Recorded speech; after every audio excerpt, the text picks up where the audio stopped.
Hey everybody, it's Jason Blaha here, and once again it is time for a bench press day. But a quick reminder for those of you who watch these videos, please remember to click like down below, be greatly appreciated. Alright, after that deload and then having one session to come back, I felt so good. I walked into this session knowing it was going to be good. I didn't even start training till afternoon, like 12:30 my time. Normally I train in the mornings. Had some stuff I wanted to get done, got in my zone. And everything just felt really, really, really good. I felt strong. My shoulders had no inflammation. Okay, my tricep tendons had no inflammation. I just felt good. Came in and knocked out 335 for a triple. I did that 315. I'm like, you know what? I bet I can get 335 for a triple. And on the last rep, I held it for 3 seconds. Went up pretty good, a little slow near the lockout. I don't know that I had a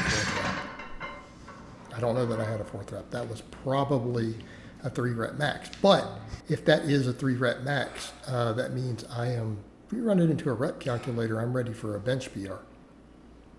All right, for rep work, I decided to push it kind of hard. I put the 245 on, and the 10 reps felt easy. I'm like, dude, I have reps in reserve. I've got at least 2 or 3, 4 reps left.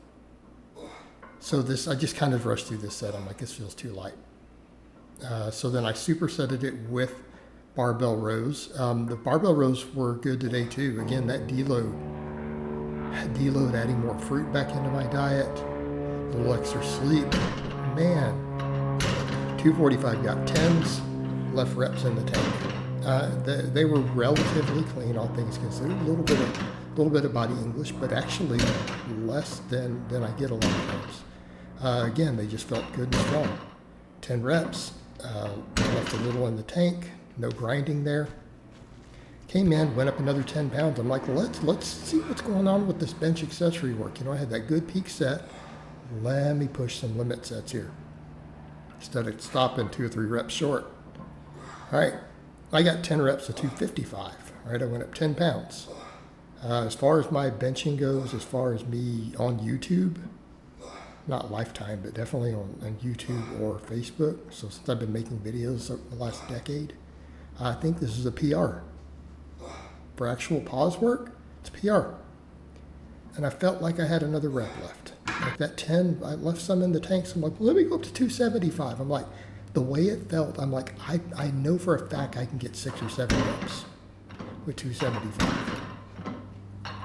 Now, granted, I'm not fresh. I've done all this other work first, so I'm walking in fatigued.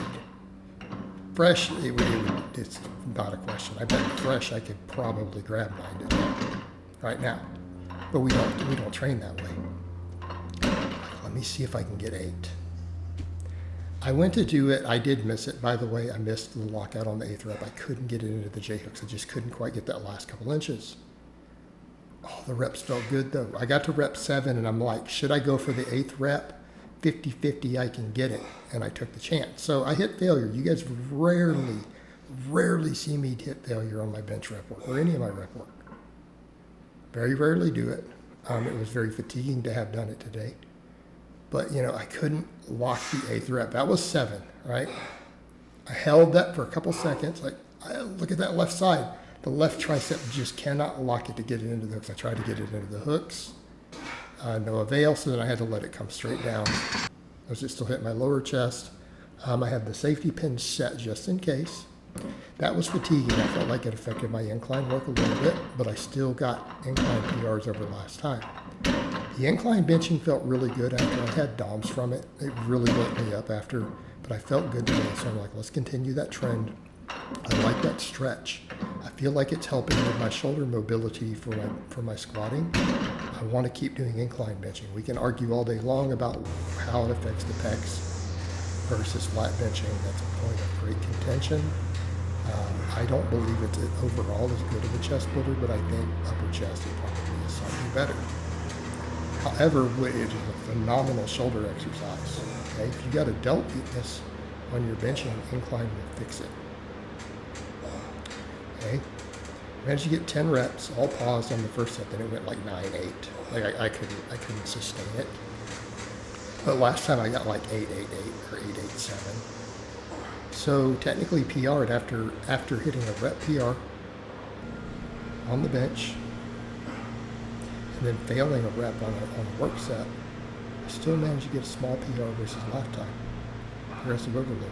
So here's what I've realized too. I'm like, what do I want to do with the rowing and the biceps and the grip?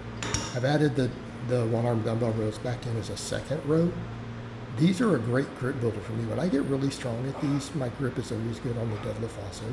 So I'm like, do I want to do hammer curls today or do I want to do cheat curls? Both work my grip, both work my biceps. I have to be careful with cheat curls. We have to watch the volume, watch trying to do force reps and stuff at the end, so we do not hurt our bicep tendon. Okay, but cheat curls are a great exercise and they're a good grip builder. So I decided to do cheat curls today instead of hammer curls. Okay, doesn't mean I'm going to do that every time. They do create a lot of fatigue in the tendons and in the biceps. The incline, I alternated it with the rows. The last set of rows, I ended up doing 12 reps. I went up in weight from last time. I'll keep increasing the one-arm dumbbell rows, mainly because they do so much for my grip and forearms. You know, on top of being a really, really good back exercise. But I'm doing them as a secondary movement. I'm doing a normal barbell row first, pendulum row, as many people call it. Okay? Doing it as a second exercise is making sure my grip, my range of motion, everything gets work because I get that stretch at the bottom versus the barbell row. It's a deeper stretch, more grip training. Okay? Arguably maybe not as much upper back, but I think lat, because of that stretch of the lat at the bottom, grip training, forearm, it's superior. Getting a good balance there. Okay? It's giving me that grip work that I want, that I need, along with the other back work that I need for my deadlifting right now. I feel like my deadlifting, it's all upper body limiting me. My lower body can push well past 600 right now. All right. Incline benching, man, that stretch I get at the bottom of my shoulders and chest is insane. By the way, I have to warm up with the empty bar on this, and I can't always touch my chest with the empty bar, just because of the stretch, my lat's getting in the way.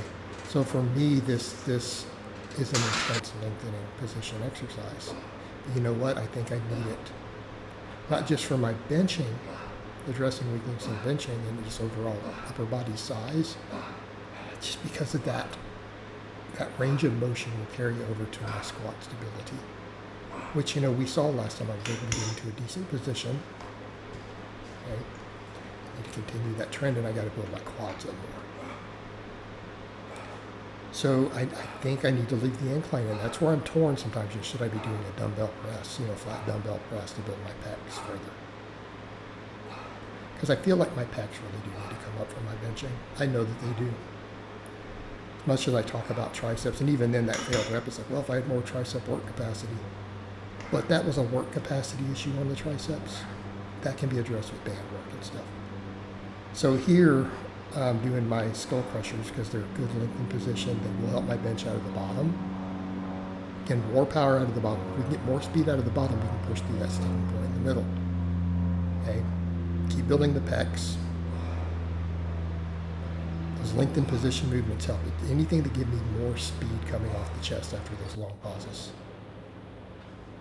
And then I'll deal with band work. And by the way, I had a camera issue. I hit a wrong setting when I went to do the camera. I lost the last 3 sets of my workout. So my last set of cheat curls and both my set of band press downs we don't have today. I swear I did them. It was actually a really long workout, one of the longer ones I've done in a little while. But very, very happy with it. Very happy with it. But cheat curls. What's up with these? You guys kind of see where I stop at that peak contraction. And then that eccentric rep. That eccentric rep does a lot for hypertrophy. And that's kind of the whole point. It's that overloading the eccentric. Even though it's coming down fairly quickly, the bicep is taking that load. Okay? It's also a phenomenal grip training tool. Forearms and grip, because you have to grip it and catch it at the bottom. Okay? Great exercise. And again, the EMGs are not the be-all, end-all, and I say that often, but they do really well on the EMG. The top 3 movements on an EMG for biceps are straight bar curls, standing strict, cheat curls with a barbell like this trick, and then weighted chin-ups. They've won in every single EMG study. Not that that's everything, but it makes sense. Especially with this, we look at the eccentric overload. You're catching a heavy eccentric. You're moving the bicep still through the full range of motion. And we're coming into a lengthened position as that forward blow. We are catching that eccentric into a lengthened position, but not in the same lengthened position. We tear biceps on with a preacher curl. There's a lot to be said there. Again, not saying that there isn't some risk, and you shouldn't be careful of overuse on it. Overuse, pushing reps, trying to push them past failure. That's where you're going to run into bicep tears on that movement. And you shouldn't just do it exclusively. You rotate hammer curls and stuff. Yeah. Finished up with more Skullcrushers. Again, very happy with the pump I got on these. Very, very, very happy with today's workout. This is one of the best bench sessions I've had in months. I'm happy about it. I feel like I'm about ready to be on my bench again. All right, guys, but that's really all I have to say on that today. I hope it's been informative, and I'll talk to you guys next time.